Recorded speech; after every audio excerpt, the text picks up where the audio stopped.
Hadra Moussaouia, acte de l'esprit et acte de la nafs.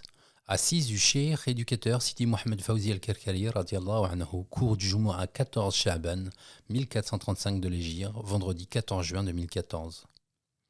Ô lecteurs, sachez que les hadrats prophétiques ne sont que des particules du goût mohammedien sallallahu alayhi wa sallam, ou dit autrement, des couleurs d'entre ces couleurs descendues et manifestées à nous, tandis que sa hadra, qui les réunit toutes, n'a pas de couleur.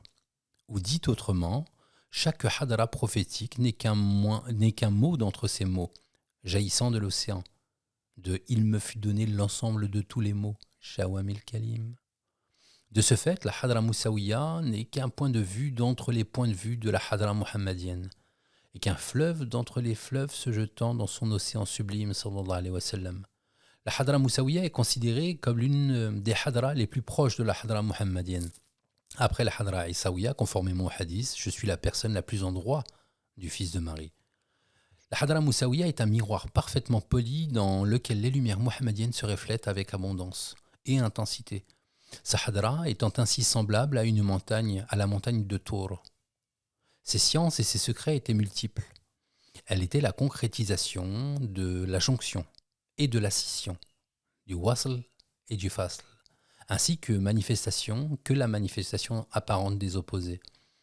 La personne qui dispose de la capacité de goûter et de percevoir le sens profond vit perpétuellement dans les mondes de l'inconnu, plongé dans les lumières de la foi. Ces hadrats que nous vous proposons ne se comprennent qu'au travers de la compréhension de la perception du secret s'étendant à l'ensemble de l'existence, d'une perception que nul autre que le cœur ne saurait réaliser. Et donc peu importe ton maqam, tu goûteras au sens de ces hadrats à la mesure de ta compréhension, que tu sois au maqam des lumières ou bien à celui des secrets. Et selon ta capacité à goûter dans la voie d'Allah Ta'ala, tu comprendras son livre. Le harif étant celui qui, à partir de rien, parvient à faire jaillir toute chose. Celui qui a appris et compris n'est pas égal à celui qui a appris sans compréhension. Et la règle essentielle que l'on apprendra de ce cours est que ton élection ou ton élévation spirituelle sera la mesure de ce par quoi tu seras éprouvé. Et en ce sens, le hadith nous dit « Les hommes les plus éprouvés sont les prophètes, puis ceux qui les suivent, puis ceux qui les suivent. » Sayyiduna Moussa alayhi salam fut grandement éprouvé. Et la première épreuve à laquelle il dut faire face fut le meurtre du Copte. Ce meurtre fut en réalité l'accomplissement d'une insufflation divine, un ilham, raison pour laquelle il ne regretta pas son geste par la suite. Sayyiduna Moussa était habité d'une présence divine, et chacun de ses gestes était une manière de faire apparaître l'ordre divin, même s'il ne savait pas encore à ce moment-là que ce qu'il avait vécu provenait d'une insufflation divine. C'est pour cette raison que l'on reporte la faute à Iblis, comme il fut rapporté d'entre ses paroles, ceci est l'œuvre de Shaitan. Et c'est là ce qui nous permet de comprendre sa qualité d'être infaillible, alayhi salam. Au cours du cheminement vers Allah Ta'ala, lorsque le salik voit se manifester à lui la lumière du bien-aimé, il peut se souvenir de ce qu'il a accompli comme œuvre dans le passé.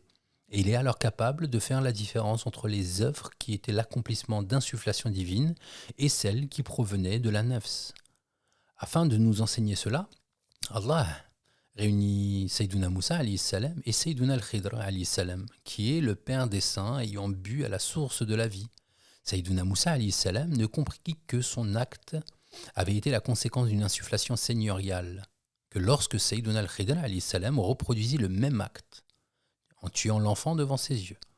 Au début, il renia cette action de Sayyiduna al-Khidr, mais lorsque celui-ci lui dit « Je ne l'ai d'ailleurs pas fait de mon propre chef » Sourate 18, verset 82, il se remémora le meurtre qu'il avait lui-même commis, et c'est alors qu'il comprit.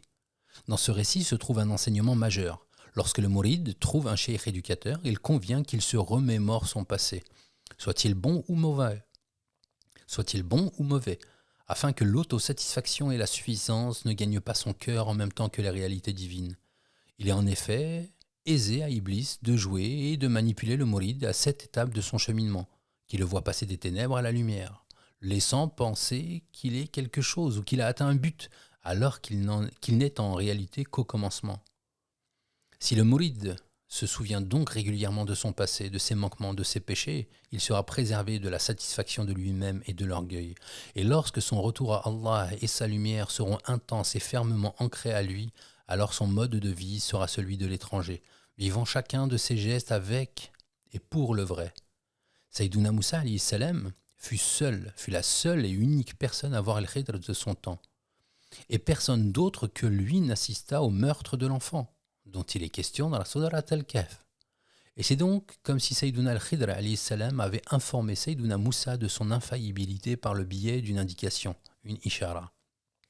De même que le sabotage du bateau, qui renvoyait au fait que Moussa alayhi salam eût été placé nourrisson dans le coffret puis jeté à la mer, de façon à nous enseigner que ce qui nous semble en apparence irrémédiablement voué à la perdition peut être dans la réalité cachée une salvation. Le fait que Sayyiduna Moussa alayhi salam fut ainsi jeté dans la mer était en apparence la perdition même, alors qu'en réalité ce fut la salvation.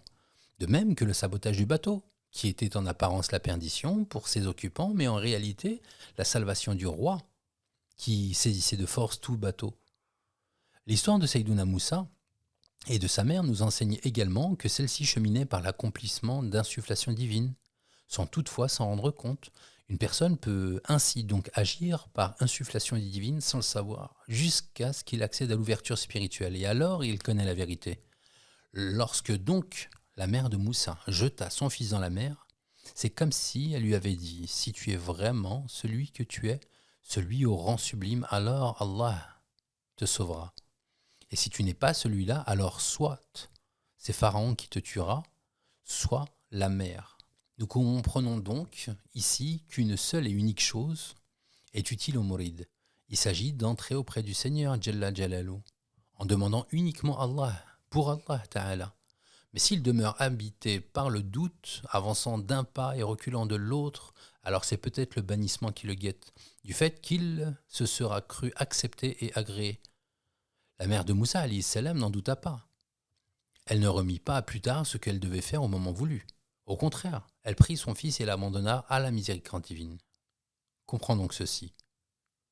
Elle parvint ainsi à réunir deux opposés. D'un côté la peur pour Moussa alayhi salam et de l'autre son espoir en le vrai, pour qu'il retourne à elle. Quant à toi, ô mouride, crains pour ton cœur tes ténèbres. Crains pour ton cœur les ténèbres de ses illusions et abandonne-toi avec lui à la clémence d'Allah. Peut-être qu'alors il te le rendra rempli de lumière et te prédisposera à recevoir ses secrets. Et souviens-toi que la première chose qui fut créée après le soukoun, c'est le mouvement. Et que ce mouvement résulta l'univers tout entier. Bouge donc, ô mouride, durant ta vie, afin que peut-être résulte de ce mouvement l'amour divin. Que s'ouvre alors à toi la porte de la passion et que tu deviennes un vivant désirant la mort. Tu percevras à ce moment-là la sagesse de toute chose, de ton vivant même. La mère de Sayyiduna Moussa alayhi salam, en se montrant sincère et en acceptant l'ordre de son Seigneur, vit revenir à elle son fils. Elle sut alors qu'elle avait accompli par cela l'intermédiaire d'une insufflation divine. Et Sayyiduna Moussa alayhi salam comprit la même chose par la rencontre de Sayyiduna al-Khidr alayhi salam. Recherche donc le Khidr de ton temps, afin qu'il réunisse pour toi ton passé, ton présent et ton futur, puis te fasse sortir de tout cela et te fasse entrer dans le sans temps et sans lieu.